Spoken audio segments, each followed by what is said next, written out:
Hi everyone, welcome to Chitra's kitchen and vlog. ನೀವೆಲ್ಲರೂ ಕೂಡ ಮಂಗಳೂರಿನಲ್ಲಿ ಮಾಡುವ ಮ್ಯಾಂಗೋ ಚಂದ್ರಪುಳಿನ ರೆಸಿಪಿನ ನೀವು ಟ್ರೈ ಮಾಡಿ ಟೇಸ್ಟ್ ಮಾಡಿರ್ತೀರ. ಬಟ್ ನಾನಿವತ್ತು ನಿಮಗೆ ಹೇಳ್ಕೊಡ್ತಾ ಇರೋ ರೆಸಿಪಿ ಪೈನಾಪಲ್ ಚಂದ್ರಪುಳಿ. ಹೇಗೆ ಮಾಡೋದು ಅಂತ ನಾನು ರೆಸಿಪಿನ ತೋರಿಸ್ಕೊಡ್ತೀನಿ. ಬನ್ನಿ ನೋಡೋಣ ಹೇಗೆ ಮಾಡೋದು ಅಂತ. ಈ ರೆಸಿಪಿಗೆ ನಾನು ಸಾಸುವೆ, ತೆಂಗಿನ ತುರಿ, ಕಾಯಿ ಮೆಣಸು, ಪೈನಾಪಲ್ ಇಷ್ಟನ್ನು ನಾನು ರೆಡಿ ಮಾಡಿ ಇಟ್ಕೊಂಡಿದ್ದೀನಿ. ಪೈನಾಪಲ್ನ ನಾನು ಆಲ್ರೆಡಿ ಕಟ್ ಮಾಡಿ ಉಪ್ಪು ನೀರಲ್ಲಿ ಹಾಕಿ ಇಟ್ಕೊಂಡಿದ್ದೆ. ಇವಾಗ ನಾನು ಈ ರೆಸಿಪಿಗೆ ಬೇಕಾದಷ್ಟು ಮಾತ್ರ ಪೈನಾಪಲ್ನ ಯೂಸ್ ಮಾಡ್ತಾ ಇದ್ದೀನಿ. ಮಂಗಳೂರಿನಲ್ಲಿ ಈ ರೆಸಿಪಿ ಪ್ರಿಪೇರ್ ಮಾಡುವಾಗ ಮ್ಯಾಂಗೋ ಫ್ರೂಟ್ನ ಯೂಸ್ ಮಾಡ್ತಾರೆ. ಬಟ್ ನಾನಿಲ್ಲಿ ಪೈನಾಪಲ್ ಯೂಸ್ ಮಾಡಿಕೊಂಡು ಚಂದ್ರಪುಳಿ ಹೇಗೆ ಮಾಡೋದು ಅಂತ ಹೇಳ್ಕೊಡ್ತಾ ಇದ್ದೀನಿ.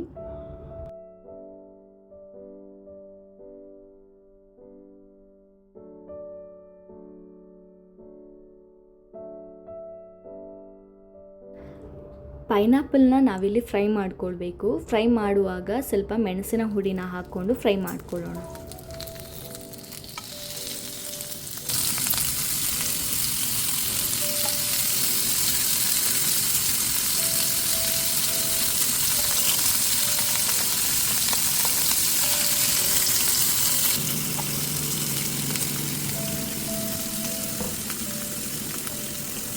ಈ ರೆಸಿಪಿ ಬಾಯ್ಲ್ಡ್ ರೈಸಿಗೆ ತುಂಬ ಚೆನ್ನಾಗಾಗುತ್ತೆ. ನಾನಿಲ್ಲಿ ಪೈನಾಪಲ್ನ ಉಪ್ಪು ನೀರಲ್ಲಿ ಹಾಕಿರೋದ್ರಿಂದ ಉಪ್ಪು ಹಾಕ್ಕೊಳ್ತಾ ಇಲ್ಲ. ನಾರ್ಮಲ್ ಪೈನಾಪಲ್ ಯೂಸ್ ಮಾಡೋದು ಅಂತಾದರೆ ಸ್ವಲ್ಪ ಉಪ್ಪು ನಾವಿಲ್ಲಿ ಹಾಕ್ಕೊಳ್ಬೇಕಾಗುತ್ತೆ.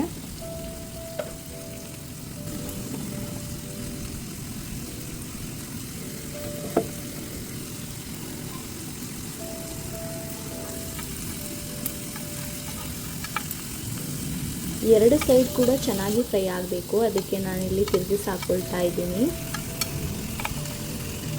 ಮತ್ತು ಇದಕ್ಕೆ ಸ್ವಲ್ಪ ಮೆಣಸಿನ ಹುಡಿ ಹಾಕ್ಕೊಳ್ಳೋಣ.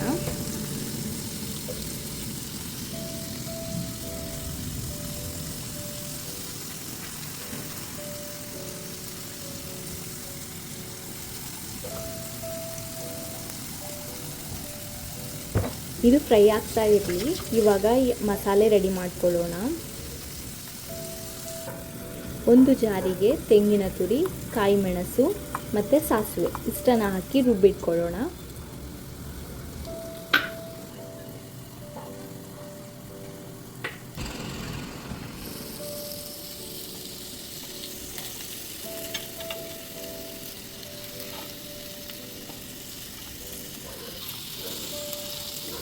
ಪೈನಾಪಲ್ ಒಂದು ಸೈಡ್ ಇವಾಗ ಚೆನ್ನಾಗಿ ಫ್ರೈ ಆಗಿದೆ, ಕಲರ್ ಕೂಡ ಚೇಂಜ್ ಆಗಿದೆ.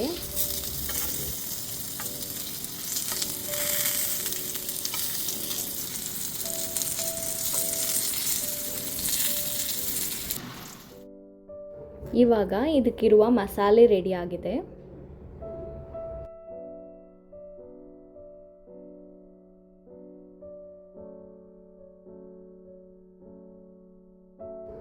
ಇವಾಗ ಪೈನಾಪಲ್ ಫ್ರೈ ಆಗಿದೆ. ಇದನ್ನು ಸಣ್ಣ ಸಣ್ಣ ಪೀಸಾಗಿ ಕಟ್ ಮಾಡ್ಕೊಳ್ಳೋಣ. ಇದು ತುಂಬ ಈಸಿ ರೆಸಿಪಿ. ನೀವು ಕೂಡ ಮನೇಲಿ ಟ್ರೈ ಮಾಡಿ ಕಮೆಂಟ್ ಮಾಡಿ ಹೇಗೆ ಬಂದಿದೆ ಅಂತ. ಪೈನಾಪಲ್ ಈಗ ಫ್ರೈ ಮಾಡಿ ತೆಗೆದಿರೋದ್ರಿಂದ ಇದು ತುಂಬ ಬಿಸಿ ಇದೆ, ಕಟ್ ಮಾಡುವಾಗನೇ ಗೊತ್ತಾಗ್ತಾ ಇದೆ.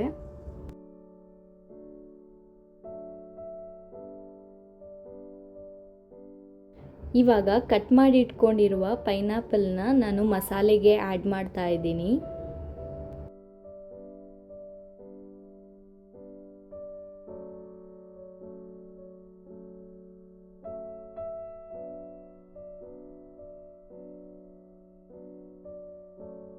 ಇವಾಗ ಇದನ್ನು ಚೆನ್ನಾಗಿ ಮಿಕ್ಸ್ ಮಾಡ್ಕೊಳ್ಳೋಣ.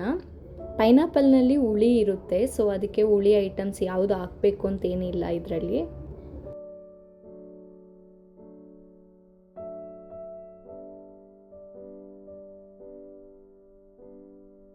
ಇವಾಗ ಇದಕ್ಕೆ ರುಚಿಗೆ ತಕ್ಕಷ್ಟು ಉಪ್ಪನ್ನ ಆ್ಯಡ್ ಮಾಡ್ಕೊಳ್ತಾ ಇದ್ದೀನಿ.